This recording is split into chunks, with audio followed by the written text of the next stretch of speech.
नफरत से गरीब मजदूर का पेट नहीं भरेगा, बेरोजगारी से नौजवान का पेट नहीं भरेगा।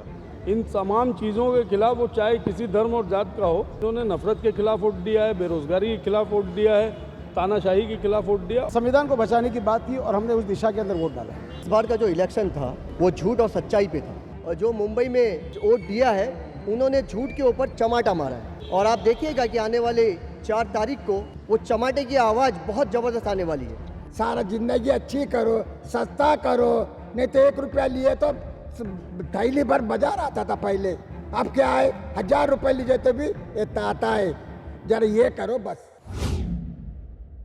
5वें फेज का चुनाव महाराष्ट्र की 13 सीटों पे लगातार चालू था। उसके बाद वोटिंग परसेंटेज की बात करें तो अब तक का 50 के करीब वोटिंग परसेंटेज वो गिर चुका है। यहाँ पर हमारे साथ बहुत सारे वोटर्स हैं जिनसे हम बात करते हैं, क्या सोच के अपना वोट डाला आज आपने। देखिए, सबसे बड़ी बात यह है कि पिछले 10 सालों में जिस तरीके से महंगाई बढ़ी है और बेरोज़गारी बढ़ी है, कहाँ ना कहाँ आम आदमी इससे बड़ा परेशान हुआ है। और जिस तरीके से मुल्क का एक दिशा जो तरफ जा रही थी, कहाँ ना कहाँ संविधान को बचाने की बात की और हमने उस दिशा के अंदर वोट डाला। आपका कहना यह है कि महंगाई बढ़ी, तो 10 सालों में क्या कोई काम नहीं हुआ? ज़मीन पे आपको कोई काम नहीं दिखा क्या? देखिए, काम हुए हैं इंफ्रास्ट्रक्चर के, उससे हम इनकार नहीं करते हैं, मगर सिर्फ इंफ्रास्ट्रक्चर से देश नहीं चलता है। देश चलता है गरीबों के साथ, खेडूतों के साथ। जो नौजवान बच्चे हैं जिनकी रोज़गारी का जो मसला है, इसी को गवर्नमेंट ने कहाँ ना कहाँ नज़रअंदाज किया है। देखिए, बदलाव तो मैंने समझता कि 300 आगे कोई पार्टी बढ़ सकती है। पिछले चुनाव में उन्होंने वो पार कर दिया है, और 400 पार कहना बहुत आसान है, वहाँ तक पहुँचना बड़ा मुश्किल है। लगातार 45 दिन से मुंबई के अंदर भी अलग अलग जगहों पर राजनीति थी, तो आपने ये 45 दिनों में किस तरीके की राजनीति मुंबई में देखी? सबसे बड़ी बात, ये चुनाव जो हमारी लाइफ में सबसे बड़ा चुनाव ये रहा कि अब की जो ये चुनाव लड़ रही थी, ये वो आवाम लड़ रही थी, देश की जनता लड़ रही थी। महंगाई के खिलाफ, हेट स्पीच के खिलाफ, नफरत के खिलाफ। कि नफरत से गरीब मजदूर का पेट नहीं भरेगा, बेरोजगारी से नौजवान का पेट नहीं भरेगा। इन तमाम चीज़ों के खिलाफ, वो चाहे किसी धर्म और जात का हो, उन्होंने आज एक माइंड सेट किया था कि आज हमको बदलाव का अवसर मिला है, जो कानूनी तौर पे हमको है अधिकार। उस अधिकार के चलते इन्होंने नफरत के खिलाफ वोट दिया है, बेरोजगारी के खिलाफ वोट दिया है, तानाशाही के खिलाफ वोट दिया, और बहुत सी ऐसी चीज़ें थी जो जनता महसूस कर रही थी। और जो साइलेंट करंट था वो आज हमको नज़र आया। मैं पहली बार ऐसा देख रहा हूँ कि आज कड़ी धूप और गर्मी में जो लोग थे, लाइन लगा लगा के, बल्कि पोलिंग स्लो कराई जा रही थी। उसके पीछे क्या कारण था वो मुझे नहीं समझ में आ रहा है, मगर जिस हिसाब से वोटिंग हुई है, ये हमने अपनी लाइफ में नहीं देखा है। क्या असल मुद्दे जो थे वो क्या इस चुनाव के अंदर गायब हो गए थे? मुद्दे दूसरे थे, जो ज़मीनी मुद्दे। और अगर बात करें चुनाव का तमाम जो कैंपेनिंग था, मुंबई और महाराष्ट्र की बात करें तो वो कैंपेनिंग, या हिंदुस्तान की कैंपेनिंग की बात करें, वो किस दिशा में जा रहा है? देखिए, आप लोग मीडिया से हैं, आप लोग बेहतर जानते हैं। असल मुद्दे को हटाया जा रहा था।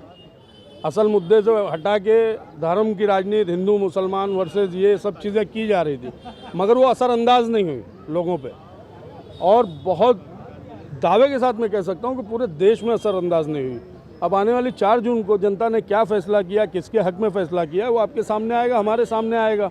और मुझे लगता है कि अगर जनता ठानी है तो या बदलाव होगा या वही चीज़ें रहेंगी, वो आने वाली 4 तारीख को पता चलेगा।